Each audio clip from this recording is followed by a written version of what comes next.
বিনোদন দেওয়ার জন্য তাদের জন্য উপস্থিত করা হতো 3 বছর বয়স থেকে 9 বছরের শিশু কন্যা, যারা গোটা দুনিয়া ব্যাপী নারী অধিকারের নামে ক্যাম্পেইন চালায় নারী বান্ধব বলে। তাদের আপ্যায়নের ব্যবস্থা হয় 3 বছর থেকে 9 বছরের কন্যা শিশু। এই 3 থেকে 9 বছর পর্যন্ত বাচ্চাদেরকে এরা গণধর্ষণ করে। এক পর্যায়ে এই বাচ্চাদের চিৎকার চেঁচামেচি সহ্য করতে না পারলে যখন ওরা চিৎকার করে তখন জীবন্ত বাচ্চাগুলোকে কাঁচি দিয়ে কাটে, রক্তাক্ত করে।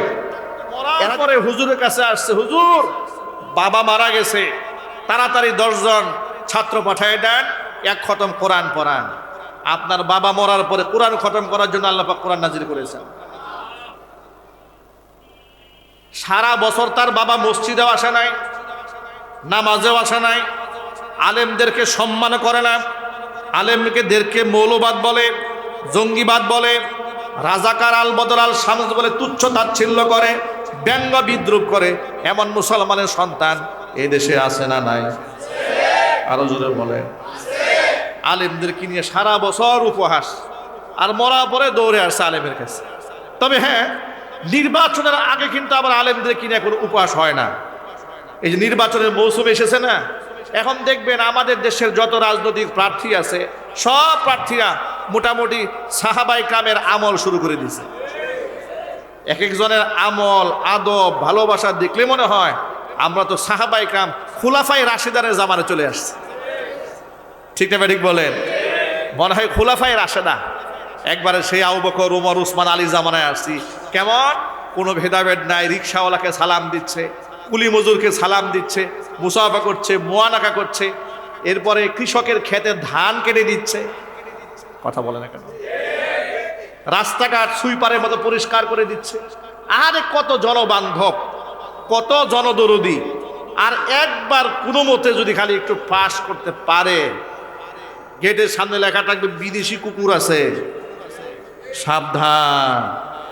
এরপর দেখবেন নেতার ঠেলা কাকে বলে, নেতার পিএস, এপিএস, ড্রাইভার, নেতার ছোট ভাই, নেতার খালাতো ভাই, নেতার শালা, নেতার দুলাভাই। কথা বলেন। নেতার নাতি, নেতার পুতি, নেতার জামা পরে আসছে, নেতার সাথে কি সেলফি তুলেছে, কি দাম, কি বিরাট ব্যাপার স্যাপার। এই ভণ্ডামি বাংলাদেশ থেকে যতদিন বন্ধ হবে না ততদিন পর্যন্ত এই রাষ্ট্রে ইনসাফ কায়েম হবে না। ঠিক কিনা বলেন? এই ভণ্ডামি বাদ দিতে হবে। নেতাদের পা চাটা, গোলামি করা বন্ধ করতে হবে। আমি যুবক ভাইদেরকে বলি, যুবক ভাইরা, যার তার পেছনে দৌড়ানো যাবে না। জীবন কিন্তু একটা, জীবন কিন্তু একটা। তাকায় দেখো রাজনৈতিক কোন্দলে কত জায়গায় মানুষ মারা যাচ্ছে। তুমি যদি বিপদে পড়ো, তোমার নেতা তোমার দিকে ফিরেও তাকাবে না। তার আলামত তুমি একটু খুনি হাসিনার দিকে তাকাও তো। দেখো খুনি হাসিনা 14 গোষ্ঠী নিয়ে পালাই গেছে, কিন্তু তার দলের নিরীহ কর্মীরা জেল খেটে পচে মরতেছে। কথা ঠিক না ঠিক যেটা বলেন? খুনি হাসিনা নিজে পালিয়েছে, ওর কন্যাকে নিয়ে পালিয়েছে, ভাতিজেদেরকে নিয়ে পালিয়েছে, রক্তের আত্মীয় স্বজন সকলকে নিয়ে পালাই গেল। আর যারা তাদের ব্লাড কানেকশন নাই, এই নিরীহ ছাত্রলীগ, যুবলীগ, এদেরকে দিল্লি থেকে ফোন দিয়ে বলে তোমরা রাজপথে নামো, মানে তোমরা পিটানি খাও, কারাগারে ঢুকো, তোরা মর, তোদের রক্তের বিনিময় দেখে আমরা আবার একটু মাস্তি করতে পারে কিনা। এই ভণ্ডামি যুবকদের বোঝা উচিত, কথা বলতে হবে। ঠিক কিনা বলেন? যুবকেরা কার পিছনে দৌড়াও, কার পিছনে দৌড়াও? নেতা তো দুনিয়াতেই তোমার ভুলে গেছে, কাল হাসরের ময়দানে তোমার কথা তো কেউ মনে রাখবে না। এই জন্য কিয়ামতের ময়দানে অসংখ্য লোক নেতাদের পেছনে দৌড়াবার কারণে জাহান্নামের আগুনে পুড়বে। আল্লাহর নবী 1500 বছর আগে আমাদের জন্য সতর্কবাণী দিয়েছেন। নবীজি বলেন, সিনফানি মিন আহলিন নার লাম আরাহুমা, জাহান্নামের 2টা শ্রেণী এই দুনিয়াতে আসবে, যাদেরকে আমি নবীজি আমার জামানায় দেখি না, ওরা আসবে কিয়ামতের আগে। এর মধ্যে রিজালুম বিআইদিহিম সিয়াতুন কাজনাবিল বাকার ইয়াদরিবুনা বিহান নাস। একটা শ্রেণী হচ্ছে পুরুষ, এমন কিছু পুরুষ তারা হাতের মধ্যে থাকবে গরুর লেজের মতো লাঠি, মানুষদেরকে পিটাবে। মুহাদ্দিসিনে কেরামরা ব্যাখ্যা করে লিখেছেন, হাদিসের ব্যাখ্যা হলো কিয়ামতের আগে দুনিয়াতে স্বৈরা শাসক সৃষ্টি হবে। এমন স্বৈরা শাসক যারা অন্যায়ভাবে মানুষদেরকে পিটাবে, হত্যা করবে, খুন করবে, গুম করবে। এরকম শাসক আমাদের দেশে ছিল না? আরো যদি বলেন আছে না নাই? শাসক একটা বিদায় হয়েছে, এখনো যারা নেতৃত্বে আছে তারা মনে হয় একেবারে মোটামুটি সাহাবাই কামের রাজত্ব কায়েম করছে নাকি? আহারে, ইনসাফ তো কায়েম হয় নাই বাংলাদেশে, ইনসাফ কায়েম হয় নাই। জুলাই আগস্ট বিপ্লবে যাদের রক্তের বিনিময়ে ইন্টিরিম গভর্নমেন্ট সরকার ক্ষমতায় বসলো, সেই ছেলেরাই ওই সময়কার একেবারে প্রথম সারির যিনি আন্দোলন করেছেন শহীদ উসমান হাদি, সেই উসমান হাদিকে প্রকাশ্য দিবালোকে খুন করা হলো। তার বিচার তো এই সরকার না করাতে প্রথম শহীদদের রক্তের সাথে তারা গাদ্দারি করল। এখানে তো গাদ্দারি শেষ করে নাই, তারপর কি করেছে? এই বাচ্চাগুলো দিনের পর দিন আন্দোলন করছে। আমি জিজ্ঞেস করতে চাই, এখানে দলমত নির্বিশেষে সকলেই বলেন তো, রাষ্ট্রের প্রচন্ড মেধাবী এই ছেলেটা যে দিনের বেলায় ভর দুপুরে তাকে খুন করা হলো মাথার মধ্যে শুট করে, তার বিচার হওয়ার দরকার আছে না নাই? আরো জোরে বলেন। আজ পর্যন্ত আসামি ধরা পড়লো না কেন? আপনার আমার ট্যাক্সের টাকায় এই দেশের প্রশাসন চলে, পুলিশ চলে, আর্মি চলে, বিজিবি চলে, ডিবি চলে, এনএসআই চলে, ডিজিএফআই চলে, আমাদের টাকায় চলে। কথা বলতে হবে, ঠিক কিনা বলেন? তা আমাদেরকে খুন করলো, আসামি ধরা পড়ে না কেন? গোয়েন্দা বিভাগের কাজটা কি? প্রশাসনের কাজটা কি? প্রকাশ্য দিবালোকে দিনের বেলায় একটা মানুষ আউট হয়ে যাবে, রাষ্ট্র খুঁজে পাবে না। এটা স্বাধীন রাষ্ট্র, এটার নাম দেশ। আজকে শুক্রবার দিন ইনকিলাব মঞ্চের মুখপাত্র জাবের, ওসমান হাদির বন্ধু এবং তাদের সহকর্মীরা মিলে রাস্তায় আন্দোলন করেছে। পুলিশ প্রশাসনদেরকে পিটিয়ে এদেরকে রক্তাক্ত করেছে, ছত্রভঙ্গ করে দিয়েছে। আমার প্রশ্ন হচ্ছে, তারা তো অন্য কিছু দাবি করে নাই, তারা শুধু একটাই দাবি করেছে যে হাদি হত্যার বিচার চায়। আপনারা বিচারটাও করবেন না, বিচার চাইলে আপনারা তাদেরকে উল্টা পিটাবেন। এর দ্বারা তো প্রমাণ হয় এই হত্যাকাণ্ডের সাথে আপনাদের জড়িত থাকার গ্রাণ পাওয়া যায়। কথা ঠিক নেবেন, এই জন্য বলেন। তারা তো চেয়েছে জাতিসংঘের মাধ্যমে একটা নিরপেক্ষ তদন্ত। আপনারা তদন্তের মধ্যে ভয় পাচ্ছেন কেন? উসমান হাদির খুনিদেরকে ধরার ক্ষেত্রে একটা সঠিক তদন্ত হবে, সেই তদন্তের প্রতি আপনাদের এত ভয় কেন? আপনাদের ভয় এবং যারা বিচার চায় তাদের প্রতি আপনার আক্রোশ দেখেতে মনে হয় ডাল মে কুচ কালা হয়। তবে মনে রাখা উচিত, ছল ছাতুরি করে অন্ততপক্ষে এই দেশে বাঁচা সম্ভব না। খুনি হাসিনা 16 বছরে এত মেকানিজম করেও টিকতে পারে নাই, আপনারাও টিকতে পারেন নাই, টিকতে পারবেন না। বিচার কিন্তু আপনাদের হবে একদিন এই মাটিতে, ইনশাআল্লাহ।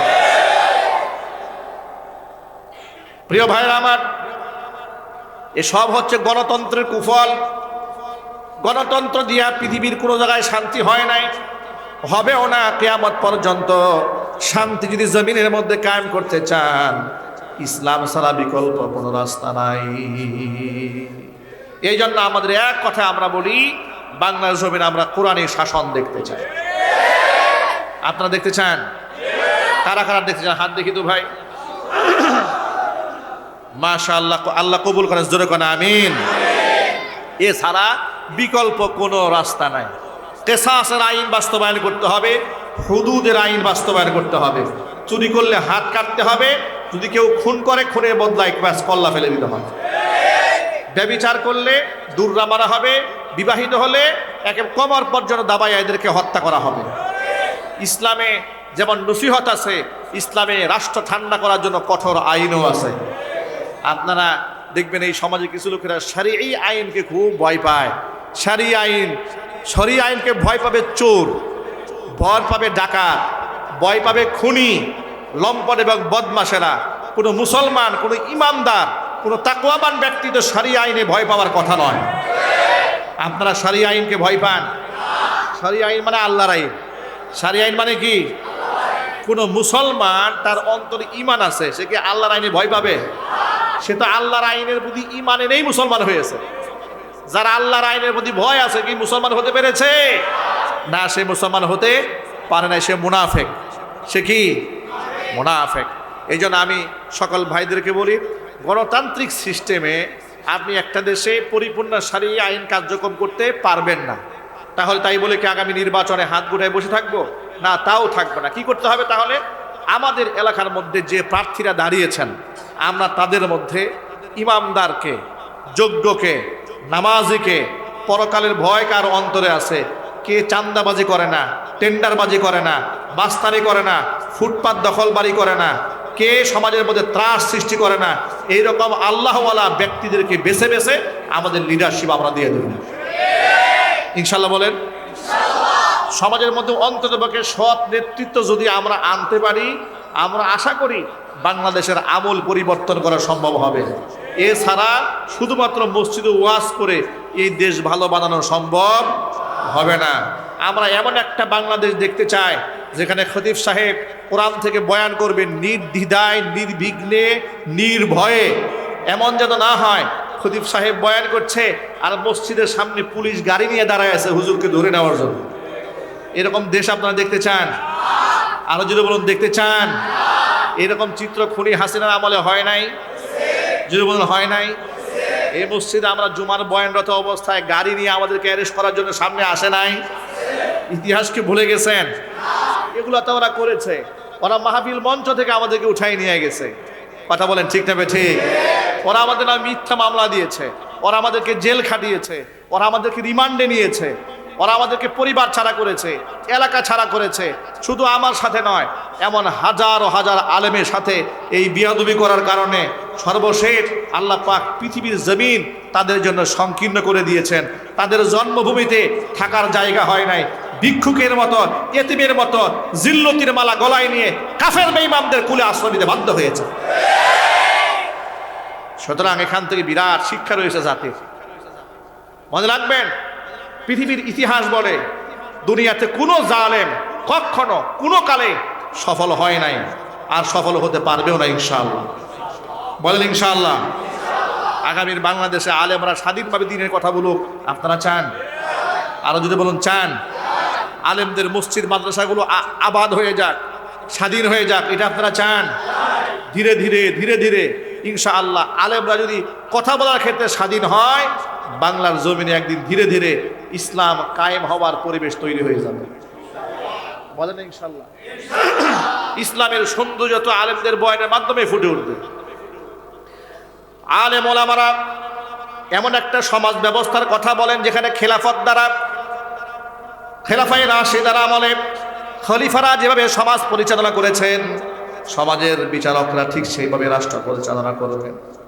ছোট্ট একটা এক্সাম্পল দিই, দেখেন গণতন্ত্র এই সমাজকে কি দেয় আর খেলাফত কি দেয়। আপনার ছোট্ট একটা এক্সাম্পল দিই। গণতান্ত্রিক সিস্টেমটা হলো, যদি কেউ অন্যায় করে আর সেই অন্যায়কারী যদি প্রভাবশালী হয়, তাহলে তার বিচার হবে না।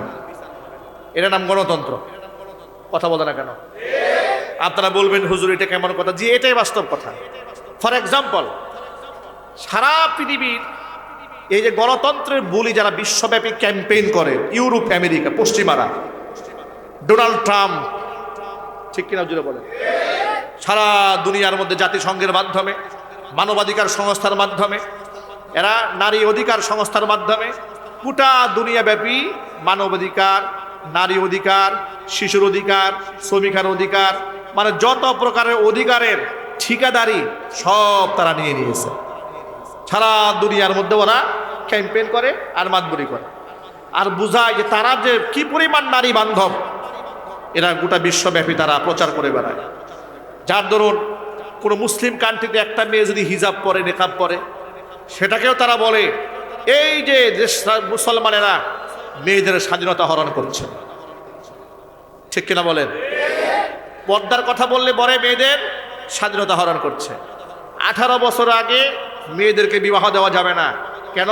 এদের শরীর ভেঙে পড়বে, ব্রেইনে এফেক্ট পড়বে, দেহের মধ্যে নানান ধরনের ক্রিয়া তৈরি হবে। সুতরাং নারী বান্ধব আমরা, নারীদেরকে 18 বছর আগে বিবাহ দেওয়া যাবে না, আইন করে দেওয়া। ব্যাস, পশ্চিমাদের কথা শুনে আমাদের দেশের লোকেরা আইন বানায় ফেলবে, চলছে আইন।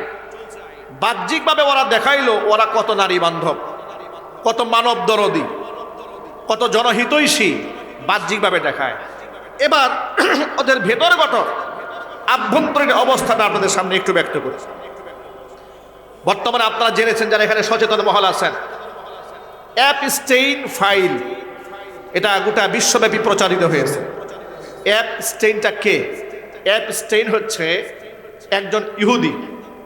ইতোমধ্যে আমরা তার ব্যাপারে জানতে পেরেছি, সে শুধু ইহুদি না, সে হচ্ছে মোসাদের এজেন্ট। ইহুদিদের যে গোটা দুনিয়াব্যাপী একটা গোয়েন্দা সংস্থা আছে মোসাদ, এটার নাম কি? মোসাদের অন্যতম একজন সদস্য হচ্ছে এপস্টেইন। এই এপস্টেইন কি করত?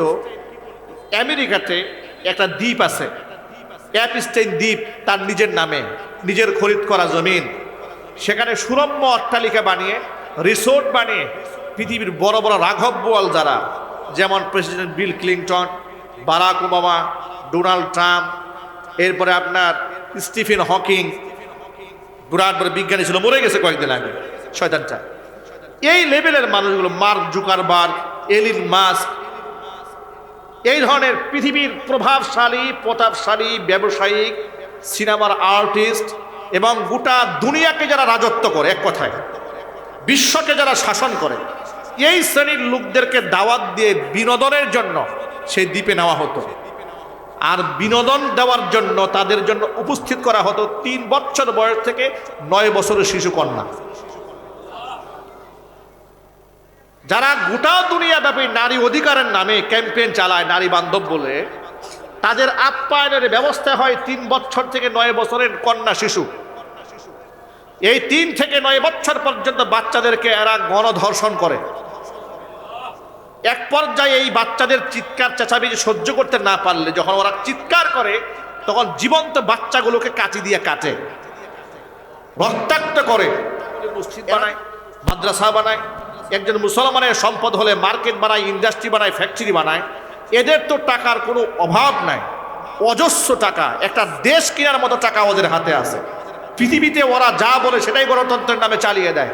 ওরা স্বাধীন দেশ ভেনেজুয়েলার প্রেসিডেন্টকে তার স্ত্রী সহ উঠায় নিয়ে আসলো, এটাও নাকি গণতন্ত্র। ওরা আফগানিস্তানে 20টা বছর 70,000 তালেবানকে শহীদ করলো, এটাও নাকি ওদের গণতন্ত্র। সিরিয়াকে ধ্বংস করলো, এটাও নাকি ওদের গণতন্ত্র। ইরাককে একটা মিথ্যা অজুহাতে ধ্বংস করে দিয়েছে, এটাও ওদের গণতন্ত্র। এরপর ইরানের উপর হামলা করার পায়তারা চালাচ্ছে, এটাও অনেক গণতন্ত্র। ফিলিস্তিনের মাটিতে ওরা নিরীহ লক্ষ লক্ষ ছোট্ট ছোট্ট বাচ্চাদেরকে বুম দিয়ে উড়িয়ে দিয়েছে, এটার নাম নাকি গণতন্ত্র। এই গণতন্ত্রের ধ্বজাধারীরা, ওদের তো সীমাহীন টাকা, এই টাকা দিয়ে ওরা করবেটা কি? ওরা শয়তানের পূজা করে, ওরা বাল দেবতার পূজা করে। কোরআন মাজিদে 1500 বছর আগে এই দেবতার ব্যাপারে আল্লাহ পাক স্পষ্ট বলেছেন ইহুদিদেরকে, আতাদউনা বালাউ ওয়া তাদারুনা আহসানাল খালিকিন, তোমরা পৃথিবীর স্রষ্টা আল্লাহকে বাদ দিয়া বাল দেবতার পূজা করো। এই ইহুদিরা হচ্ছে সেই বাল দেবতার পূজা করে, সেই দেবতার সন্তুষ্টি কল্পে শিশু বাচ্চাদেরকে জবাই করে।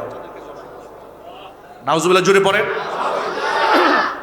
শুধুমাত্র জবাই করে না, কন্যা শিশুদেরকে মুরগি যেমন ফ্রাই করা হয়, এমন ফ্রাই করে করে এদের সামনে খাবার হিসেবে উপস্থাপন করা হয়। বাচ্চা মেয়েদেরকে জুস বানিয়ে এদের সামনে তুলে ধরা হয়। আমাদের কাছে এখন সচেতন মহল যারা আছে, সবার কাছে ফুটেজ আছে। ইতিমধ্যে 2000 পিকচার এটা বিশ্ব মিডিয়াতে প্রচারিত হয়েছে। 30 লক্ষ পেজের নথি বিশ্ব মিডিয়াতে প্রচারিত হয়েছে। এর সাথে জড়িত আমাদের পার্শ্ববর্তী দেশ ভারতের নরেন্দ্র মোদীর নামও পাওয়া গেছে। নাউজুবিল্লাহ পড়েন। এই রক্তখেকু শয়তান গুজরাটের কসাই খুনি, কেন আমরা 2021 সালে তাকে বাংলাদেশে বরদাস্ত করতে পারি নাই? আমাদের নামে মিথ্যা মামলা কেন দেওয়া হয়েছিল? আমাদেরকে মসজিদটা কেন বিতাড়িত করা হয়েছিল খুনি হাসিনার আমলে? কারণ আমরা এই কুখ্যাত নরেন্দ্র মোদীর বিরুদ্ধাচরণ করেছিলাম। সেই নরেন্দ্র মোদীর নামও সেই তালিকায় পাওয়া গেল। এলাকারা Bill Gates, Stephen Hawking, Donald Trump, এরপরে বিল ক্লিন্টন, বারাক ওবামা, এই ধরনের প্রভাবশালী ব্যক্তিরা ওই দ্বীপে যায়। দ্বীপে গিয়ে এই ছোট্ট বাচ্চাদেরকে নিয়ে ফুর্তি করে, এক পর্যায়ে বাচ্চাদেরকে কাবাব বানায় এদেরকে খাওয়ার আয়োজন করে। একটু চুরে বলেন নাউজুবিল্লাহ। হাজার হাজার মানুষকে তারা এরকম করে ভক্ষণ করেছে। এরা মানুষটা জানোয়ার, চিৎকার দিয়ে বলে মানুষটা জানোয়ার। মানুষের সামনে বলে মানব বান্ধব, আর ভিতরে গেলে মানুষের মাংস ভক্ষণ করে। এই যে প্রিয় ভাইদেরকে বলি, ভাইরা খুদার কসম, পশ্চিমারা পৃথিবীতে শান্তি চায় না, আর ওদের সিস্টেমে শান্তি তৈরি হতে পারে না। শান্তি একমাত্র দিতে পারে কোরআন। কথা বলতে হবে, ঠিক কিনা বলেন? আর আজকে এই দেশের মুসলমান রাজনীতিবিদদের পশ্চিমাদের তেল মর্দন দেখে মনে হয় এক একজনের পশ্চিমাদের গুলাম হয়ে গেছে। আগে ফেসবুক ইউটিউবে আমরা যদি পশ্চিমাদের বিরুদ্ধে কথা বলতাম তখন দেখলাম অনেকে খুশি হইতো। ইদানিং সামনে নির্বাচনকে কেন্দ্র করে পশ্চিমাদের বিরুদ্ধে কিছু লেখা যায় না, কিছু ইসলামিক দলের কর্মীরা আমাদের উপর ঝাঁপাই পড়ে। তারা বলা শুরু করে, হুজুর আপনারা মোটা মাথায় বুঝবেন না, পশ্চিমাদেরকে ঠান্ডা না রাখলে ক্ষমতায় যাওয়া যাবে না, তোর মতো মুনাফেক দিয়ে আল্লাহ পাক এই রাষ্ট্রে ইনসাফ কায়েম করবে না। কথা ঠিক নেবে, চিল্লায় বলেন। ক্ষমতা যেতে হবে, তোমার এই পলিসি কে দিয়েছে? তোমাকে জোর করে ক্ষমতার মস্তক দখল করতে কে শিখিয়েছে? আদর্শ ভুলে গিয়ে তাওহীদের উপর থাকো, ইমানের উপর থাকো, তাকওয়ার উপর থাকো। জীবন যদি চলে যায় শাহাদাতের মর্যাদা পাবে। আর কাফের বেঈমানদের কাছে ইমান বিক্রি করে ক্ষমতার মস্তদে আসতে যাবে, কালকে লাথি খায় মজলিস থেকে নেমে যাবে। কথা বলেন ঠিক কিনা? আজকে মন্ত্রীর মর্যাদা পাবে, কালকে ফাঁসির রশি তোমার জন্য অপেক্ষা করছে। আর যদি আল্লাহর জন্য কাজ করো, বললে তুমি গাজী হবে, বললে তুমি শহীদ হয়ে যাবে, বাঁচতে তুমি গাজী হয়ে যাবে। এই জন্য সকল ভাইদেরকে বলি, গণতন্ত্র দিয়ে তো ইসলাম কায়েম হবে না, কিন্তু সাময়িক সময়ের জন্য অন্তত পক্ষে কিছু সৎ ইমামদার নেতা সংসদে নেওয়ার দরকার আছে না? দরকার নাই? যদি বলেন দরকার আছে না নাই? তবে আমাদের বার্তা বড় পরিষ্কার, ওই নেতাদের প্রতি আমাদের আর্গুমেন্ট থাকবে, আমরা পশ্চিমা ধাঁচে রাষ্ট্র পরিচালনা দেখতে চাই না, আমরা কোরআন সুন্নাহর আদর্শে রাষ্ট্র দেখতে চাই। কোরআন সুন্নাহর আদর্শে রাষ্ট্র কারা কারা দেখতে চান? তো হাত দেখতে চাচ্ছি। আল্লাহ তুমি আমাদেরকে সেই সংগ্রামী কাফেলার এক একজন সদস্য বানায় না, জোরে বলেন আমিন। আল্লাহ যেন কবুল করে, জোরে বলেন আমিন। ইসলামী শাসন ব্যবস্থায় ইনসাফ কেমন হয় একটা এক্সাম্পল শোনেন। ওমর রাদিয়াল্লাহু তাআলা আনহু তখন অর্ধজাহানের শাসক। ওমর রাদিয়াল্লাহু তাআলা আনহুর শাসনামলে হযরত আলী কাররামাল্লাহু ওয়াজহা ইসলামের আদালতে মামলা করলেন এক ইহুদির বিরুদ্ধে। মামলা করেছেন আহলে বাইতের সদস্য হযরত আলী, নবীর কলিজার টুকরা মেয়ের জামাই হাসান হুসাইনের বাবা। খলিফার দরবারে মামলা করলেন যে আমার জিহাদের ময়দানের একটা ঢাল হারায় গেছে, সেই ঢালটা পাওয়া গেছে এক ইহুদির কাছে। ইহুদিকে আনা হলো। কাজী সুরাই ছিলেন রাষ্ট্রের প্রধান বিচারপতি। হাকিম যিনি ছিলেন তিনি সাহাবী ছিলেন, তিনি ছিলেন তাবিঈ। নাম তার কাজী সুরাই রাহিমাহুল্লাহ। আল্লাহ পাক জান্নাতুল ফেরদাউসে সুউচ্চ মাকাম দান করেন। ইসলামের বিচারক, ইসলামের হাকিম, বিচারকের কাঠগড়ায় বিচারকের আসনে বসলেন। হযরত আলীকে কাঠগড়ায় এক পাশে দাঁড় করালেন, ইহুদিকে আরেক পাশে দাঁড় করালেন। আলীকে জিজ্ঞেস করলেন, আলী আপনি দাবি করছেন এই জিহাদের ময়দানের ঢালটা আপনার? বলে হ্যাঁ এটা আমার। আপনার সপক্ষে কোনো দলিল আছে, প্রমাণ আছে? বলে হ্যাঁ আছে। কি প্রমাণ আছে আপনার কাছে? প্রমাণ আমার ছেলে হাসান এবং হুসাইন। জিজ্ঞেস করেন, তারাই বলবে। কাজী সুরাই বললেন, হযরত আলী ইসলামী কাজার মূলনীতি হচ্ছে, বিচারের মূলনীতি হচ্ছে অবশ্যই পিতার পক্ষে তার সন্তানদের সাক্ষী গ্রহণযোগ্য নয়। কারণ সন্তান তো আবেগবশ হয়ে পিতার পক্ষে কথা বলবে, এটা স্বাভাবিক একটা ব্যাপার। তখন কাজী সাহেবকে হযরতে আলী কাররামাল্লাহু ওয়াজহা ডেকে বললেন, কাজী সাহেব আপনি কি হাসান হুসাইনের ব্যাপারে এরকম সন্দেহ করেন নাকি? হাসান হুসাইনের ব্যাপারে রাসূলের সেই বিখ্যাত হাদিসকে আপনি ভুলে গেছেন? ওয়াল হাসানু ওয়াল হুসাইনু সাইয়্যিদা শাবাবি আহলিল জান্নাহ। হাসান হুসাইন জান্নাতের যুবকদের সর্দার হবে।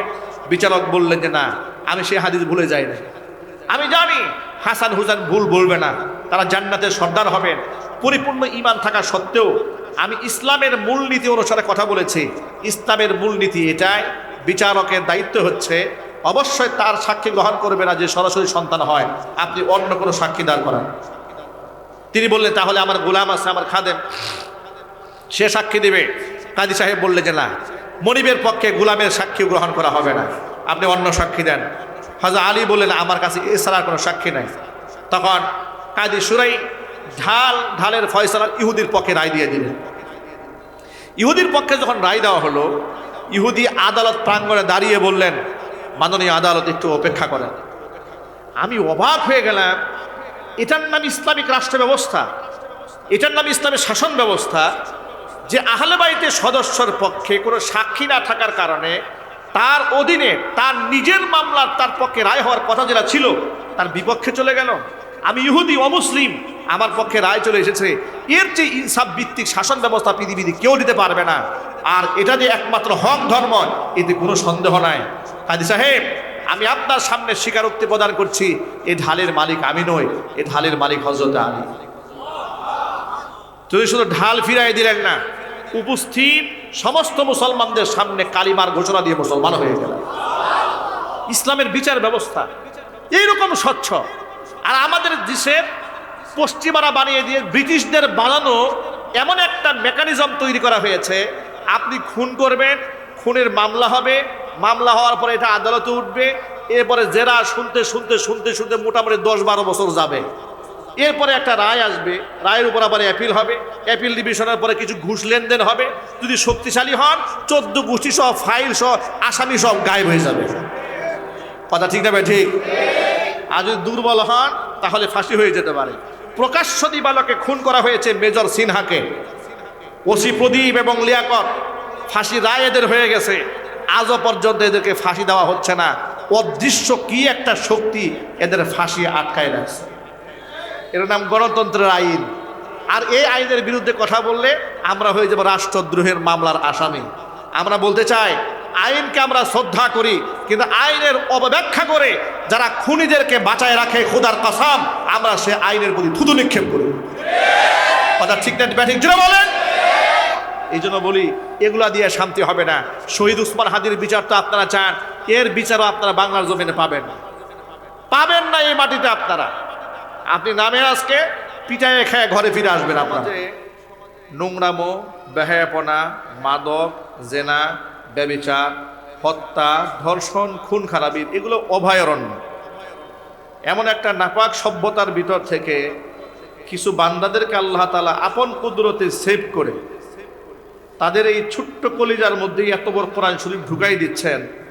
এটা আল্লাহ পাকের কুদরতের নিদর্শন ছাড়া তো আর কিছুই হতে পারে না। ঠিক কিনা বলেন?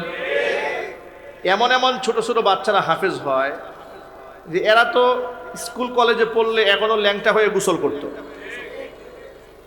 মাঝে মাঝে এমন এমন বাচ্চাদেরকে পাই, সারা বছর তো কোনো না কোনো স্টেজে প্রতিদিন পাগড়ি পরাচ্ছে। মাঝে মাঝে দেখি 7 বছর 8 বছরের বাচ্চা হাফেজ হয়ে গেছে। মাথায় পাগড়ি পরাতে গিয়ে মাথায় খুঁজে পাওয়া যাচ্ছে না, এত ছোট মাথা। সুবহানাল্লাহ পড়ে।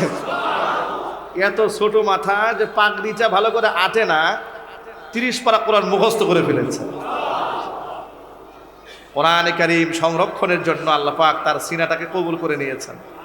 শত টুকরা করলেও একটা অক্ষর খুঁজে পাওয়া যাবে না। কি করে এত বড় গ্রন্থ তিনি মুখস্থ করেছেন? নবী করিম সাল্লাল্লাহু আলাইহি সাল্লামের একজন সাহাবী ছিলেন উবাই ইবনে কাব রাদিয়াল্লাহু তাআলা আনহু। উবাই ইবনে কাব হচ্ছেন সেই সাহাবী, কোরআনের আয়াত যখন নাজিল হতো লিখে লিখে যারা সংরক্ষণ করতেন তাদেরকে বলা হতো কাতিবে ওহী, ওহী লিখক। তাদের মধ্যে অন্যতম অনেকেই লিখতেন, যেমন আমির মুআবিয়া রাদিয়াল্লাহু তাআলা আনহু তিনিও লিখতেন, ওসমান গনি জিন্নুরাইন তিনিও লিখতেন, ওমর রাদিয়াল্লাহু তাআলা আনহু কিছু লিখতেন, শিক্ষিত ছিলেন তারা সকলে। অন্যতম যিনি খুব বেশি লিখতেন তার নাম হচ্ছে উবাই ইবনে কাব, সংরক্ষণ করতেন।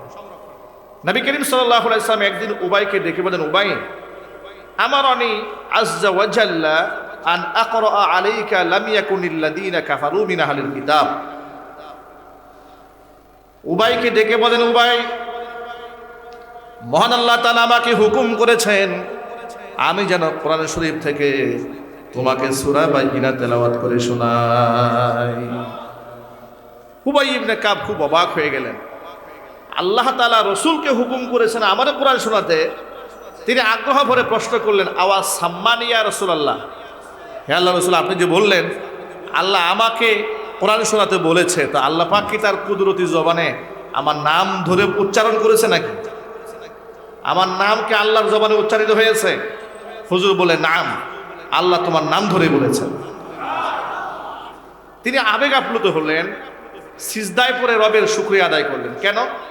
রবের জবানে উবাই ইবনে কাবের নাম উচ্চারিত হয়েছে, এটা একমাত্র আল্লাহর কোরআনের কারণে উচ্চারিত হয়েছে। এই জন্য আমি সব জায়গায় বলি, কোরআন হচ্ছে মর্যাদার প্রতীক। সম্মানের প্রতীক।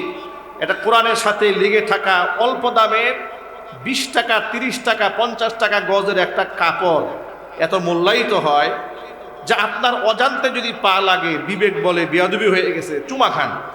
পক্ষান্তরে 1000 টাকা দামের পর্দার মধ্যে লাথি লাগলেও আপনি চুমা দেন না। ঠিক না? ঠিক জোরে বলে। কোরআন কারীমের একটা রেহাল 100 200 500 টাকা দিয়ে কিনেছেন, অজান্তে পায়ের সাথে লাগলে বিবেকে বাধা দেয়, বেয়াদবি হয়ে গেছে। পক্ষান্তরে আপনার ঘরে লাখ টাকা দামের খাট আছে, প্রতিদিন লাথি লাগতেছে, একবারও বিবেকে বলে না এত দামের খাট একটা চুমা দিয়ে আসো তো না, ওই খাটের প্রতি আপনার শ্রদ্ধা বোধ আসে না। কোরআন বিষয়টা হচ্ছে একটা মর্যাদার প্রতীক।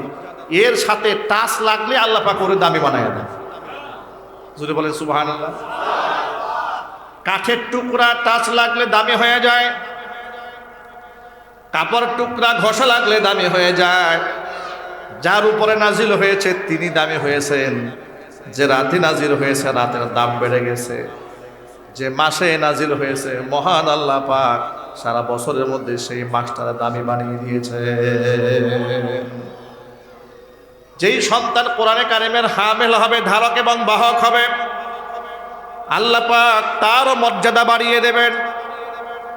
বিশ্বনবী সাল্লাল্লাহু আলাইহি ওয়াসাল্লাম উহুদের ময়দানে 70 জন সাহাবী যখন শহীদ হয়ে গেলেন, শাহাদাতের পরে যুদ্ধ যখন শেষ হয়ে গেল, এখন এতগুলো শহীদের লাশ কবরের মধ্যে মাদফন করা হবে, বিরাট কঠিন কাজ। আল্লাহর নবী হুকুম করলেন উহুদের ময়দানে 35টা কবর খনন করা হবে, এক একটা কবরের মধ্যে 2 জন করে লাশ শোয়া দেওয়া হবে। সাহাবায়ে কেরাম নবীজির নির্দেশে 35টা কবর খনন করলেন। আপনারা যারা মদিনায় জিয়ারায় যান, সেখানে সোহাদাই উহুদের কবরগুলো আপনারা দেখেছেন। উহুদের ময়দানে শহীদ হয়েছিলেন তাদের কবরগুলো আপনারা দেখেছেন, একটা বাউন্ডারি দেওয়া আছে। এই জায়গাটার মধ্যে 35টা কবর খনন করা হয়েছে। কতগুলো জোরে বলেন তো ভাই? আর শহীদের সংখ্যা কতগুলো? 70 জন। এর মানে এক একটা কবরে কয়জন ঢুকানো হবে? 2 জনকে। সিস্টেমটা হলো পাশাপাশি নয়, লম্বা লম্বি করে, একজনকে সামনে একজনকে পেছনে। এখন যাকে সামনে শোয়ানো হচ্ছে তিনি তো মর্যাদা পাচ্ছেন, যাকে পেছনে শোয়ানো হচ্ছে তিনি তো একজনের পায়ের কাছে শুতেছেন। ঠিক না বলেন? ফর এক্সাম্পল, এই যে আপনারা যারা সামনের কাতারে বসেছেন, যারা পিছনে বসেছেন, এদেরকে যে লম্বা লম্বা শোয়াই দেওয়া হয়, পিছনে যারা আছেন সামনের লোকের পা আর আপনার মাথা, ঠিক কিনা? এরকম হয়ে গেল। তো এরকম করে কবরের মধ্যে শোয়ানো হচ্ছে। এখন ক্লাসিফিকেশন কি করে করবেন, কাকে সামনে শোয়াবেন আর কাকে পেছনে শোয়াবেন, এই যে স্তরবিন্যাস মর্যাদাগত পার্থক্য আল্লাহর নবী কি করে করবেন? সাহাবীদেরকে জিজ্ঞেস করলেন, সাহাবীরা বলো তো, এই যে কবরে এই 2 জনকে শোয়ানো হচ্ছে, ধরুন আব্দুর রহিম আর আব্দুল করিম, এই 2 জনের মধ্যে কোরআন শরীফটা একটু বেশি ভালো কে জানতো? এদের মধ্যে কোরআনের মর্যাদা যার বেশি, কোরআনের দক্ষতা যার বেশি, তাকে শোয়ানো হবে মাথার কাছে। যার দক্ষতা তুলনামূলকভাবে একটু কম আছে তাকে শোয়ানো হবে পায়ের কাছে। আল্লাহু আকবার বলেন। আচ্ছা আপনারা বলুন তো, শহীদদের কি কোনো হিসাব আছে?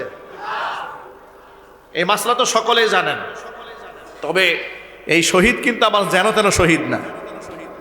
এখন তো দেখি বাংলাদেশে শহীদ হয়ে গেছে মোটামুটি একটা খেতাবের নাম, নামাজ নাই, রোজা নাই, পায়খানা করে পানি নাই, না পেশাব করে পানি নাই, কেবলা চিনে না, নামাজ বুঝে না, রোজা বুঝে না, আল্লাহ বুঝে না, রাস্তাঘাটে কুপা করে করে মারা গেল, লোকরা বলে উনি শহীদ হয়ে গেছে।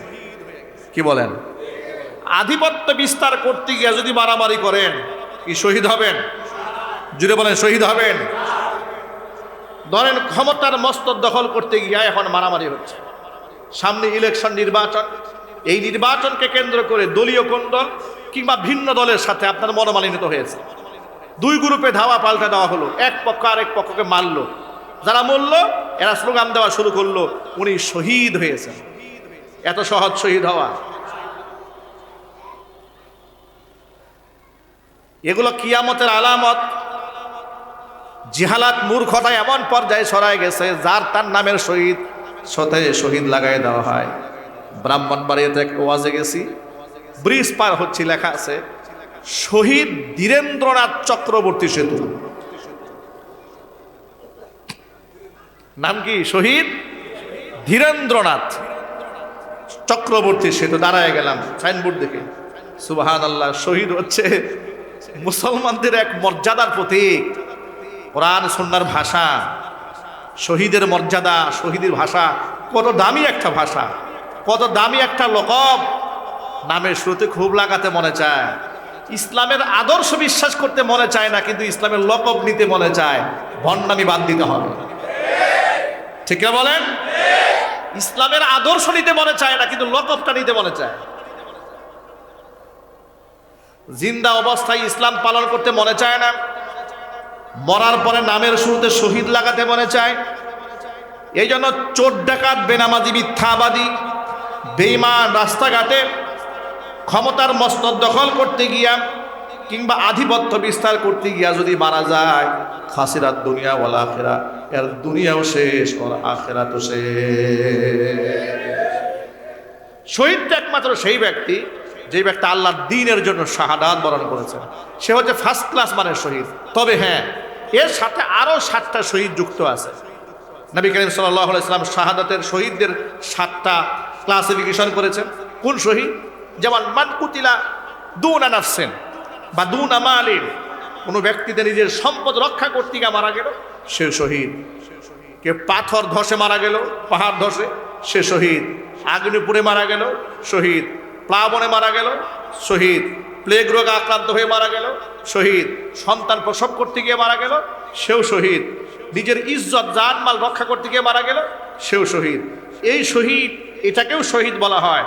এই শহীদ আর আল্লাহ রাস্তার রক্ত দিয়ে শহীদ, মর্যাদাগত পার্থক্য আছে না নাই? আরো যদি বলেন, এটা বিরাট ব্যাপার। ভাইরা আমার, শহীদদের তো কোনো হিসাব হবে না। কিয়ামতের দিন রক্ত মাখা পোশাকে শহীদরা আল্লাহর দরবারে দাঁড়াবে। এমন অবস্থায় দাঁড়ায় যাবে, গায়ে রক্তগুলো টকবক টকবক করে গা থেকে বেয়ে পড়ছে। আল্লাহ পাক জিজ্ঞেস করবেন, বান্দারে ব্যাপারটা কি, অবস্থা কেন তোমাদের? সকলে আসছে না দুষ্ট দুষ্ট চেহারা নিয়ে, তোমার এই অবস্থা কেন? ব্যক্তি বলবে, রব্বুল আলামিন, জমিনে তোমার দ্বীনের জন্য লড়াই করছিলাম, কাফির বেঈমানরা আমাদের বুকটা ঝাঁঝরা করে দিয়েছে। রক্ত মাখা জামা নিয়া, রক্ত মাখা দেহ নিয়া রব তোমার সামনে হাজির হয়েছি। আল্লাহ নবী বলেন, শহীদদের রক্ত থেকে দুর্গন্ধ বের হবে না, মিশকের গ্রানে গোটা হাসরের ময়দান সাইলাব হয়ে যাবে। আল্লাহ পাক শহীদদেরকে ডেকে বলবে, শহীদ, তোর কোনো হিসাব হবে না, বিদায় হিসেবে আমার জান্নাতের মেহমান হয়ে যাবে। যে শহীদদের কোনো হিসাব হবে না, সেই শহীদদেরকে কবরে শোয়ানোর ক্ষেত্রে আল্লাহর নবী ক্লাসিফিকেশন করছেন, মর্যাদাগত স্তর বিন্যাস করছেন। কোরআন শরীফ ভালো কে জানতো, তাকে সামনে শোয়ানো হচ্ছে। কোরআন শরীফ একটু কম কে জানতো, তাকে পেছনে শোয়ানো হচ্ছে। এই জন্য আমি আমার ভাষায় বলি, কোরআন মর্যাদার প্রতীক। কোরআন কিসের প্রতীক? মর্যাদার প্রতীক। আমাদের কপাল কেন পুড়ছে জানেন? আমাদের কপাল এমন পুরা পুড়েছে যে আমরা একটি স্বাধীন সার্বভৌম রাষ্ট্রের মধ্যে বসবাস করি। 90 থেকে 95% মুসলিম অধ্যুষিত এই বাংলাদেশে আমরা একটু সাহস করে এ কথা বলতেও পারি না যে আমরা কোরআন দিয়ে দেশ, সমাজ, রাষ্ট্র পরিচালনা করি। ঠিক না ভাই? জুড়ে বলেন। মরার ঠিক না ভাই? ঠিক। বন্ধুগণ আমার, এই জন্য আমরা চাই কোরআন সুন্নাহ দিয়ে দেশ, সমাজ, রাষ্ট্র পরিচালনা হোক। আল্লাহ পাক যেন আমাদের কবুল করেন, জোরে করেন আমিন। প্রিয় ভাইয়েরা আমার, সমাজের মধ্যে খুন খারাপি বেড়েছে, ধর্ষণ বেড়েছে। ইসলামের শাসন ব্যবস্থা যদি গ্রহণ করা হতো, সমাজের মধ্যে আমার আপনার মেয়েরা নিরাপদ হয়ে যেত। এখন না আপনার মেয়ে নিরাপদ, না আমাদের মেয়েরা নিরাপদ আছে, না আমাদের স্ত্রীরা নিরাপদ আছে, কেউ নিরাপদ না। লম্পট বদমাশটা ধর্ষণ করে, এদের কয়েকদিন মামলা হয়ে যায়, কয়েকদিন জেল খাটে, আস্তে করে বের হয়ে যায়। আজ পর্যন্ত শুনলাম না কোনো ধর্ষকের ফাঁসি হয়েছে। শুনছেন আপনারা? কোনো নাস্তিকের ফাঁসি হয়েছে শুনেছেন? হবে না। এটাই হচ্ছে মেকানিজম, এটাই হচ্ছে সিস্টেম। সারা জীবন ভর আপনারা এগুলার তোয়াক্কা করতে হবে, এগুলার তোষামদি করতে হবে, এগুলার পা চারা গোলামি করে যেতে হবে। আমরা আল্লাহর গোলামি করতে চাই, আমরা মানুষের তৈরি আইনের গোলামি করতে চাই না। আল্লাহর গোলামি যদি করতে চায়, তাহলে অবশ্যই সৎ মানুষকে সংসদে পাঠাবেন, বৃহত্তর বিরাট অংশটা একদিন কোরআনের পক্ষে আওয়াজ তুলবে, জনগণের মধ্যে সচেতনতা তৈরি হবে। একদিন জনগণ বলবে, তন্ত্রমন্ত্রের মুখে লাথি মারো, কোরআন সুন্নাহর বাংলাদেশ গড়ো। আল্লাহ রাব্বুল আলামিন সেই পর্যন্ত আমাদের সকলকে মজবুতভাবে ঈমানকে ধরে রাখার তৌফিক দান করেন। সকলে একটু জোরে আওয়াজে বলেন আল্লাহুম্মা আমিন। আর কোরআন হচ্ছে মর্যাদার প্রতীক। আজকে এই মাহফিল থেকে আমরা একটা নিয়ত করব। সেই নিয়তটা কি? আমরা যত মানুষ এখানে আছি, আমরা প্রত্যেকে একটা সাচ্চা এবং পাক্কা নিয়ত যে আমাদের প্রত্যেকের ঘরে ঘরে একজন করে কোরআনে কারিমের হাফেজ তৈরি করব। ইনশাআল্লাহ বলেন। একজন করে আলেম তৈরি করবো, আলেমে দিন, দাঈর আল্লাহ। ওরা তো দাড়ি টুপি সহ্য করতে পারে না, ওরা তো আমাদেরকে মৌলবাদ বলে গালি দেয়, আলেমদেরকে মৌলবাদ বলে গালি দেয়। আমরা প্রত্যেকে ঘরে ঘরে একটা করে কট্টর মৌলবাদী তৈরি করব, বলেন ইনশাআল্লাহ। ওরা আমাদেরকে খুঁটা দিয়ে বলে, আপনারা কি দেশটাকে আফগানিস্তান বানাতে চান নাকি? আমরা বলবো, আফগানিস্তান বানাতে পারলে তো আমাদের 14 গোষ্ঠীর কপাল। কি বলেন? মন চাইলে কি আফগানিস্তান হওয়া যাবে বেটা? আফগানিস্তান হতে গেলে তো ঈমান থাকতে হবে টাটকা। আফগানের মন্ত্রীরা সাইকেল চালিয়ে মন্ত্রণালয়ে যায়, তাদের কোনো বডিগার্ড লাগে না। আর তুমি তাদের সমালোচনা করো। 5 বছর আফগানিস্তানে একটা ধর্ষণের ঘটনা ঘটে নাই। পলিথিনের ব্যাগে টাকা ভরে ভরে বস্তায় বস্তায় টাকা নিয়ে ওরা বাজারে যায়, ওদের কোনো ভয় নাই। আমাদের দেশের কয়েকদিন আগে শেখুল হাদিস আল্লামা মাহমুদুল হক হাফিজাহুল্লাহ কয়েকজন উলামা ইকরাম আফগান সফরে গিয়েছিলেন। তারা বলেছেন, আমরা শত শত কিলোমিটার, 1000 কিলোমিটার পাহাড়িয়া গিরিপথ বেয়ে বেয়ে রাতের বেলায় চলেছি, একটা মানুষের মধ্যে কোনো ভয়ও দেখি নাই, কোনো শঙ্কাও দেখি নাই। সামনে এসে কেউ দাঁড়াবে, পিস্তল নিয়ে দাঁড়াবে, হাইজ্যাক করবে, লুণ্ঠন করবে, এরকম চিন্তাও কারো মাথায় নাই। সুবহানাল্লাহ বলেন। এই শান্তির দেশ তারা তৈরি করেছে আল্লাহর কোরআন দিয়ে। কি দিয়ে? কোরআন দিয়ে। আমরাও এই দেশকে ভবিষ্যতে ইনশাআল্লাহ আল্লাহর কোরআন দিয়ে তেমনই সাজাবো। আল্লাহ পাক যেন আমাদের সকলকে কবুল করেন। রাজি আছেন তো ইনশাআল্লাহ?